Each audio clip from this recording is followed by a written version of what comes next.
All right, everybody. It is Locked On NHL, and the season is back in not in full swing, but it's in swing, and that means with a new season comes power rankings. You ready to rock and roll with this, Denker? I am, but I don't know if the Lightning were last night. Oh, snap.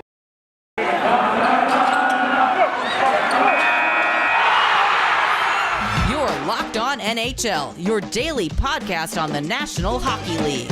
Part of the Locked On Podcast Network, your team every day.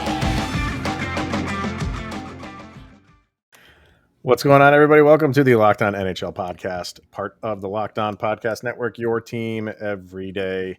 I am your host from Locked On Avalanche, Chris Maselli, with me as always from Locked On Lightning, Mr. Adam Denker, and thank you for making this your first listen of the day, as always. Denker, what's going on, my man? I mean, we are recording this a day after a not so good Lightning showing, so I just appreciate you not calling into work today. Yeah. Pretty disappointing way to start the season, especially on banner night. But you know, I said on Twitter that it's going to take some time for some of these new faces to kind of gel with the guys who've been around for a little while here. But I have a point to make about all of that, but we'll save that for the power rankings talk. I guess we could talk about that now since I kind of spoiled the big surprise. Well, it's not a big surprise. Well, not a big surprise it for a little while. And we're not going to, this is, we're not holding last night against the Lightning. This is, well, not for these rankings anyway. That's for next week. We judge next week's rankings based on what happened this week. So, and this show, the Thursday edition, will now be a power ranking episode. If there's anything big that happens in the league, obviously we will cover it. We're not just going to ignore it. But the main focus will be on the power rankings for the NHL as voted on by the hosts across Locked On NHL. And so we'll get to that today. Who we think is maybe a little bit too high? Is anybody a little bit too low? And for this week anyway, we'll kind of foreshadow for next week and think after 1 week, really I was going to say a shorter week because the season really started on Tuesday. When we do this next week, who do we think is going to be the biggest riser, maybe the biggest faller in these rankings? Yeah, so. and like you said, Chris, we're not just going to talk power rankings. We'll talk about the breaking news as it comes up. For example, while we're recording this, Alexander Ovechkin scored career goal 731, tying him for fifth all time with Marcel Dion. Shocker, power play goal. So are you what side of the coin do you fall on? Do you want him to do this or do you not want him to do this? I want him to do it. I think I don't know. I think anytime you see someone break a record or reach a milestone that very few people have reached in a sport. I mean, one of my fondest memories in sports is Miguel Cabrera winning the Triple Crown. I think and then the Triple Crown happening later that year in horse racing. So that was pretty cool. But what about you, Chris? Because I feel like maybe some of the people from your generation are kind of like on the side of like Wayne Gretzky. My generation, us get off my lawners. I'm so torn on it because, I mean, Gretzky is the man, you know what I mean? And if a record of his falls, that's like, does that take away from the mystique of Wayne Gretzky? In the long run, no. But if you like and I hate using words purist because, Gretzky had to get the record in the first place. And,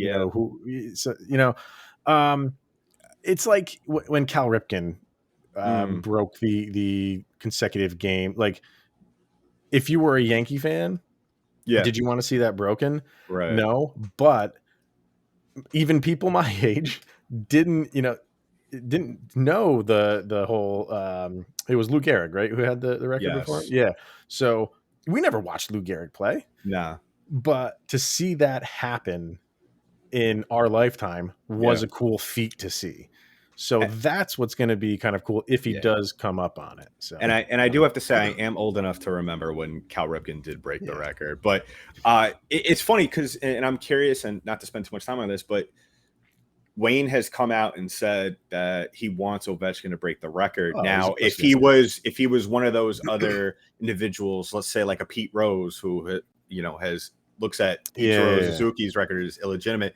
Do you think if he came out and said, "Oh, I don't want this guy breaking my record," do you think that would change the conversation? Given that Wayne Gretzky obviously is so beloved in the game of hockey, I think maybe, to me at least, a lot more fans would be on his side of, oh, absolutely. Yeah.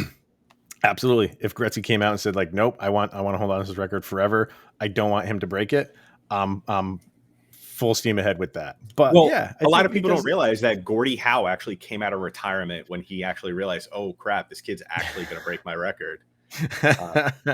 Yeah. So I don't know. That's where we stand, but we're still ways away from that. But all right, let's roll into our power rankings, our very first ever power rankings here on Locked On NHL. So if you're watching on the YouTube, we'll go full screen with them right now. There you see action. Them. Beautiful.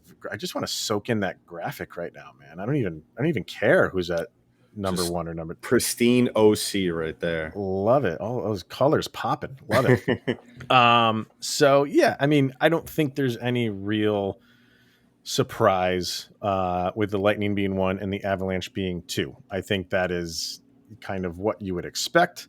Here, let me bring this down a little bit here.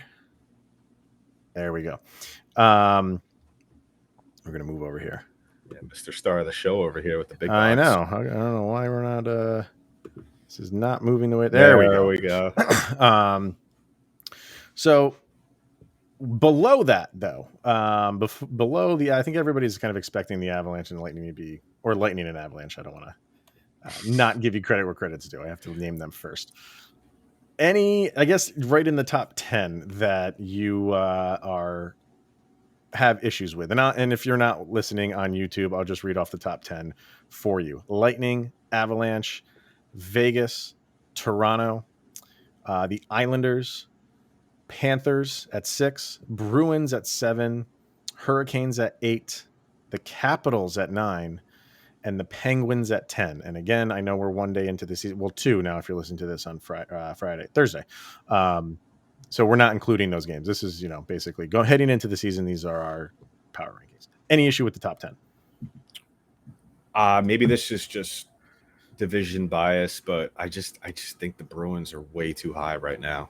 I think, and no disrespect to our co-host, but a little bit, I think a lot of our co-hosts are looking at the Bruins and giving them a lot more credit and having in mind what their past couple of seasons have been as compared to what their current roster is looking like. We've come out on this show, we've spoken about guys like Zdeno Chara, who I've, even though I firmly believe he's not what he was, or, where I look at him differently at maybe as some other people do in the game of hockey. But I think losing him and then David Krejci, I think losing those two guys with, an aging Patrice Bergeron, now they're talking that this might be his last year. Tuukka Rask is out for the foreseeable future. I think there's a lot of question marks where you can't really look at this team and expect guys like Charlie McAvoy and David Pastrnak to really carry them, and Brad Marchand to really carry them to where this is a seven ranked team in the NHL. Chris, what is the team that stands out to you that's maybe a little bit higher than they should be? I would agree with the Bruins. I think, and you know what? I think these two teams kind of sit into the same category with the Bruins and the Capitals. I think you're going just on, past or more recent history of them being very good teams, always, in the playoffs, always competitive. Yeah. And I'm not saying they're not going to be this year. I think the Bruins would be a little bit more competitive than the Capitals. I've soured on, and as I say that, they're beating the Rangers 3-0 right now, but opening game of the year, whatever. Yeah. I think the Capitals, as this year goes on, are going to struggle. I think the age will get to them. I believe they are the oldest team in the league by a good margin. Yeah. And I just think, right now, I get it. I would have had them not a ton low, maybe, 13-ish, 14-ish. But I think to be a top 10 team right now, I don't agree with that. Yeah, I think Jeff Merrick, who is the co-host of 32 Thoughts and obviously the host of the Jeff Merrick Show for SN, I think he put it best a couple of weeks ago when he was talking about the Capitals. He said that the Capitals and the Bruins actually are one of those teams where the clock is ticking, where eventually they're going to succumb to the elderly players on the team. I mean, a good core of their players, Backstrom and especially Ovechkin, who, let's face it, he is the bulk of the offense for this team. And when that happens, when Ovi starts to show his age, the team is going to be looking at guys like Kuznetsov, who hasn't really played like Yevgeny Kuznetsov in a couple of seasons. So are the Capitals going to be able to roll with the punches and have that next guy up attitude? And I feel like the same way with the Bruins is David Pastrnak going to be able to turn into an Alexander Ovechkin who scores a bulk of the goals, where he might have to score 50 goals this year for the Bruins to get into the playoffs. Right. Yeah. Yeah. So I think top 10 wise, those are kind of two teams that stuck out to me. Let's just hear from Bet Online quick, and then we'll kind of continue this conversation. So betonline.ag, football season is back better than ever, and all eyes are on the gridiron as teams are back for another football season. And as always, BetOnline is your number one spot for all the pro and college football action this season. With a new updated site and interface, even more odds, prop bets, and contests, BetOnline continues to be the number one source for everything football. Head to the website or use your mobile device to sign up today and receive a 50% welcome bonus on your first deposit. Don't forget to use the promo code Locked On to receive your bonus from football, basketball, boxing. Hockey obviously is back in action. Right to your favorite Vegas casino games. Don't wait to take advantage of all the amazing offers available for the 2021 season. BetOnline is the fastest and easiest way to bet on all of your favorite sports. It's where the games start. BetOnline.ag. All right, so let's continue with these power rankings. And again, if you're watching on YouTube, you can see it. I think I'll add the graphic to the people who just listen through traditional means in podcast world. So you should be able to see the graphic that we're talking about. I want to talk about Seattle because I think a lot of people are always wondering, like, where's Seattle on this list? And they are number 22 right now.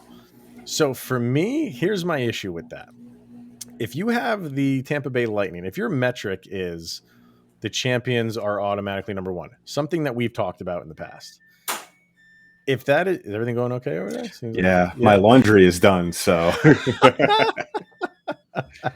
man, your laundry sings a happy tune when it's over, man.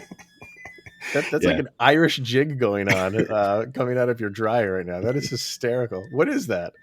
Is that a whirlpool?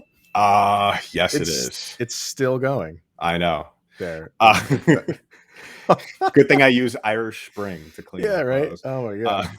So anyway, for the Kraken, like I said, if your metric is like with the Lightning, they are number one because they won the Stanley Cup.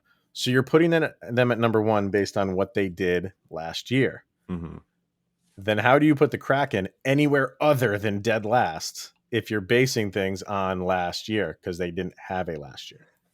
I completely agree with you on this. I think this is another example of what we were talking about in the last segment where we were saying you're giving these teams credit for things they did over the last couple of years. People, and it's not only the Locked On hosts that are doing this, it's everybody. Everyone has jumped on the Seattle Kraken gravy train and is basically looking at what Vegas did years ago and is already writing them in. I've seen it all over the internet. I've seen it on Twitter. There's already people penciling this team in for a Western Conference Finals appearance. And they are a good team on paper, don't get me wrong, and they hung with the Vegas Golden Knights last night. But it's one game. It's one game. They could easily drop the next 10. Easily. Yeah. Then again, the Western Conference, and I think that's probably why a lot of people are high on them, is that the Western Conference, especially the Pacific, is not a good division, not a good conference. No. They can do some damage. Not Yeah, damage. They can hold their own in that. But I would love to go back, and we could probably find it somewhere. I'd love to go back after Vegas had their draft, had their team, and the first power rankings came out with them. I can guarantee you they were last. Dead last.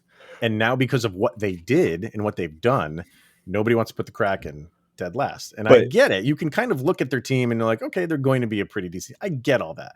But like I'm saying, if you're just going off of last year and you're putting Tampa Bay at number one because of last year, even though they have a completely different team, then, you're kind of talking out of two sides of your mouth by not putting Seattle last. I think a lot of people are also not realizing that when Vegas, after the draft and all that, they made all these completely ridiculous trades to where they won outright.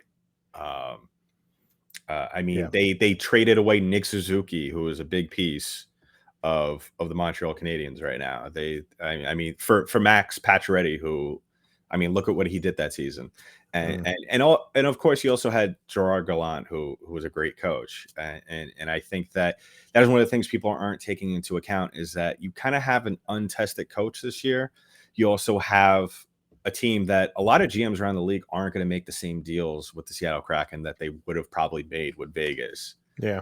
And so, and here's the thing, and I'm not just saying this because you're my co-host and your team's the Avalanche, but how is Seattle, and this is the big test, how is Seattle going to do against the Avalanche? How are they going to do against, all these other Western Conference teams that are competent, the Blues, even the Wild and the Stars, who are pretty formidable.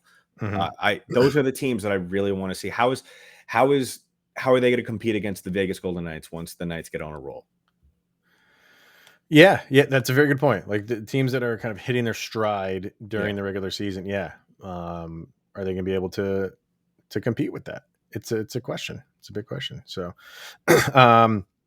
anybody else standing out for you in their seeding? Anybody where they shouldn't be? Anybody should be higher? Anybody should be lower? I really think, and I was very high on them last year, and they made me look like such an idiot.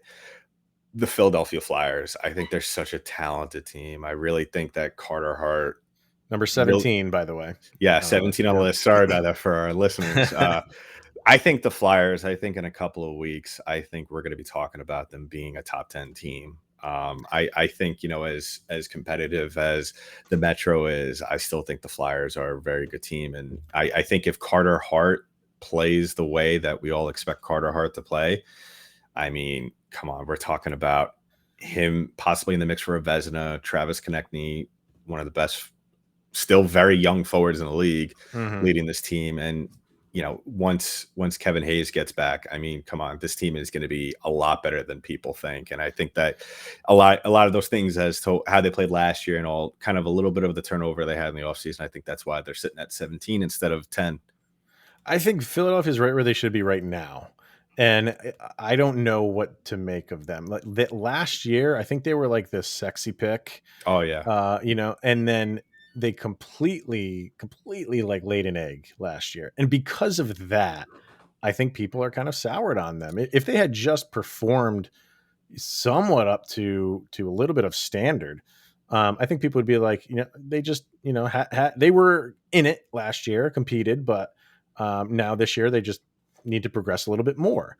I think just because it went the total opposite direction, people are kind of like, what are we going to get from Philly? Yeah. Well, they were also one of those teams that were like ravaged by COVID too, just when they were starting to kind of get into the thick of things. Another team that I think is going to jump up and this is another thing people are looking at, like how they played last year. I think the Chicago Blackhawks sitting at 19. I think we're going to have, they are one of those teams that's a super sneaky Stanley Cup final team right now. And I don't think a lot of people realize it. I agree with that. I like to make a big improvement is the Los Angeles Kings. They're at 25 right now. I get it. You got to kind of prove something to move up these lists or even start the year off that way, unless you're a Seattle Kraken, apparently. But yeah, maybe not right away, but I'm really interested to see where the Kings are next week, obviously, and at the end of this season. I think the Kings will steadily rise up this list as the season goes on. Yeah, I would have to agree with you. I just think when Quentin Byfield comes back and he's healthy, that's a big hurt. And Jonathan Quick starts to, do Jonathan Quick things, because he's definitely going to want to be on that Olympic team this year. I think you're going to see a different Kings team. I have one question to you and to our listeners, and you could tweet to us on the Locked On NHL Twitter account. We are at 30, 31, and 32. We have the Ducks, Coyotes, and the Sabres. And I'm going to throw this question towards you, Chris. At any point, are we going to see any of these teams rise above 29? Above that? It would have to mean not by any of their own doing. It would have to be a team above them is just playing just so incredibly poor. They would have to kind of go below them. So is there any team above them right now that could do that? I'm not seeing any, man. Maybe San Jose, but I don't think San Jose can go down that low. San Jose is at 26 right now. I think that's kind of around where they hover for the majority of the season.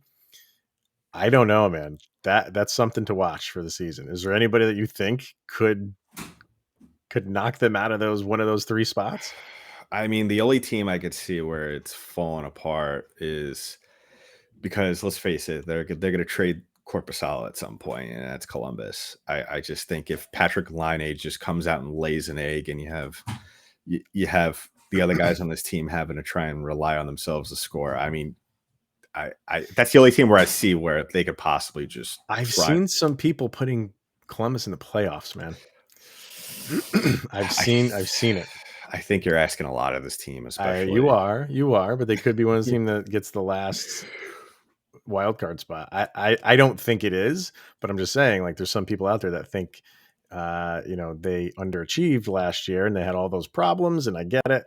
I also think if the Senators, if you don't have Timmy Stutz on this team or Brady Tkachuk, I think they're an automatic lock-in for 32. Yeah.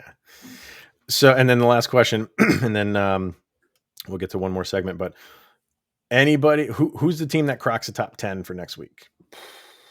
I'm going to say the Jets. Easy for me.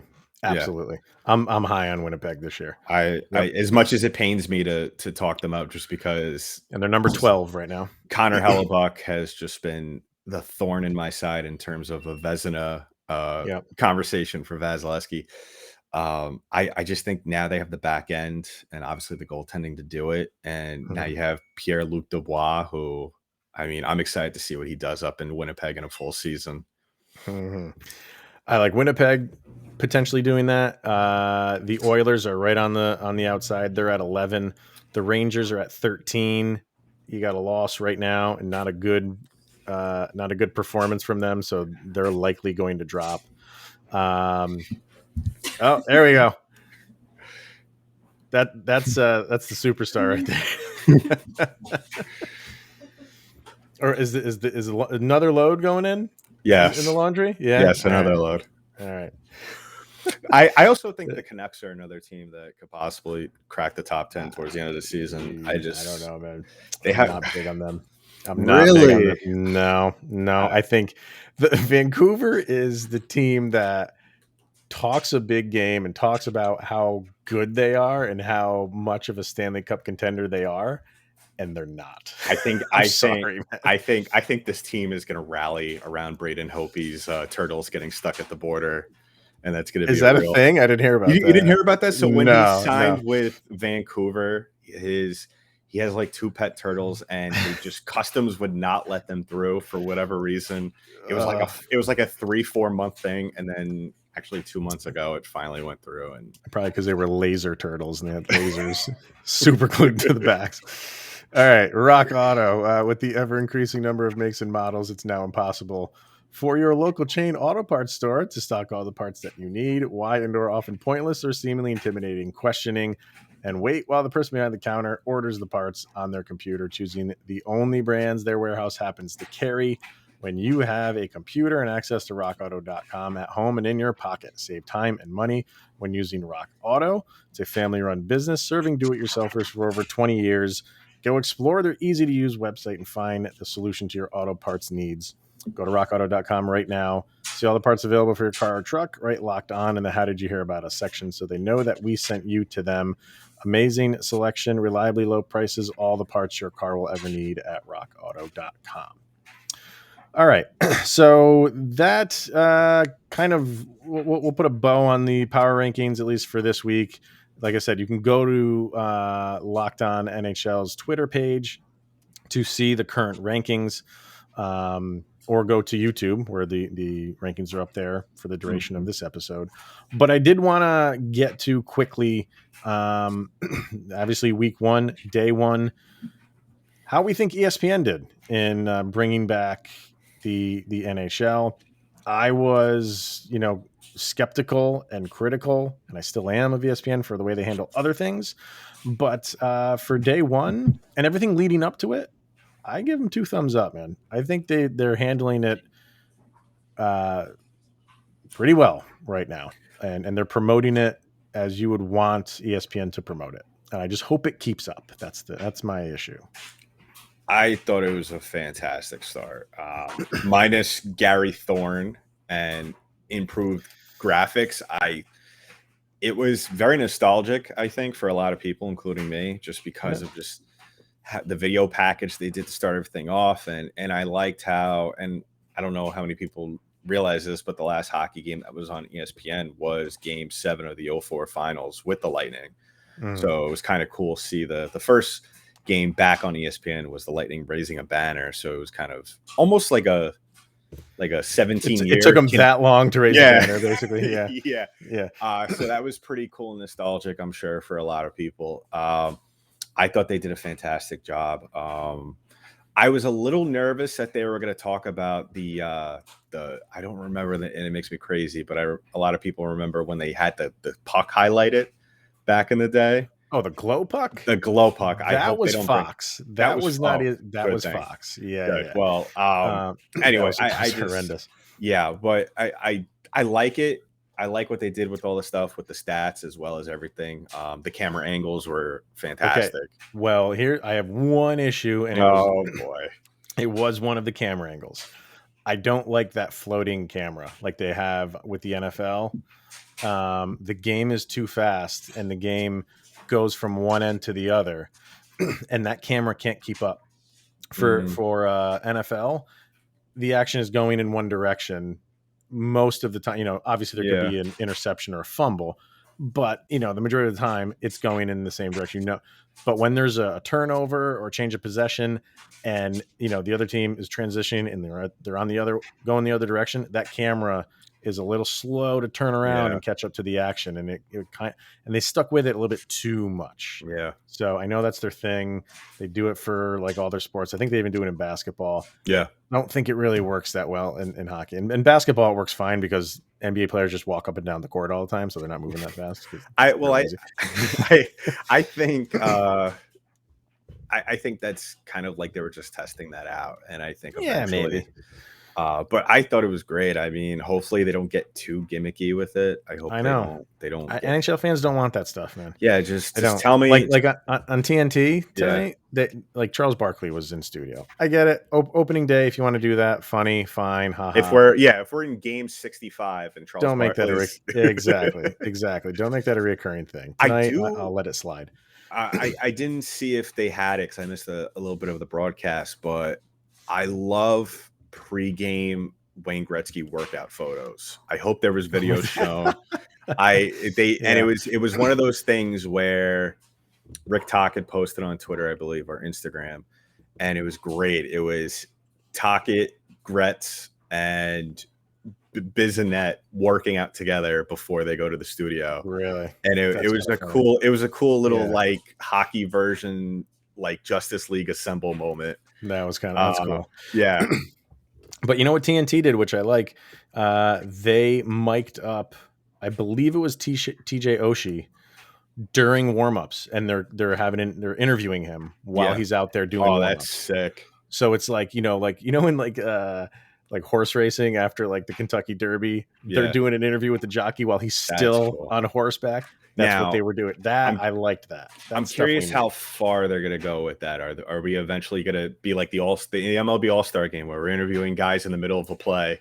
Like, oh yeah, like they're interviewing him like on the bench, like Well, they had Pat Maroon on ESPN mic'd up last night, so that was a little. He wasn't his funny self, but it was still cool to see kind of him talk and hear what he had to say to certain players. So I think if they were going to do that, do it with a goaltender. Have like maybe Robin Leonard mic'd up for a game. I think that would just be fantastic. Yeah, I think they're micing guys up, but like I'm saying, but interview him during this was a full-on interview. Have Robin, how you doing back there? And give him the ability to tweet as he's going.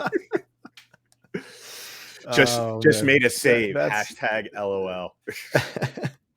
That's going too far. But yeah, I think we're off to a good start. The Point, the ESPN show, The Point, hosted by Buccigross. Yeah, that is something that we NHL fans need. A go-to show that we know when to tune in. We know it's going to be covering hockey. They do, player profiles. It's that why NBC basically was a vehicle to show games. Yeah, that's it. And so far we're getting so much more than that. That show in particular, I'm obsessed with right now. It's great. One last shout out from the ESPN broadcast because they did a fantastic job. That was Emily Kaplan between the boards. Oh yeah, awesome. Super insightful. Just breath of fresh air. Yeah, kind of taking a page out of the Pierre Maguire book, but like just in her own way, making it her own. Fantastic job, and can't wait to see more of Emily. Break it down between puck drops and whistles. Overall, awesome. So far so good. So, all right, everyone, that is going to wrap it up for Mr. Denker and I. He's got some laundry to go fold. Yeah. He's got to be a good houseman. Go help her out. A good houseman. I like that. Go help her out, man. She can't do it all. All right. So that's going to wrap it up for us. And then tune in next Thursday. We'll see an updated NHL Power Ranking and see where your teams are sitting. So it's going to wrap it up. We'll see you next Thursday. Yep. All right. Denky and the mixtape. The mixtape. Ow. We out.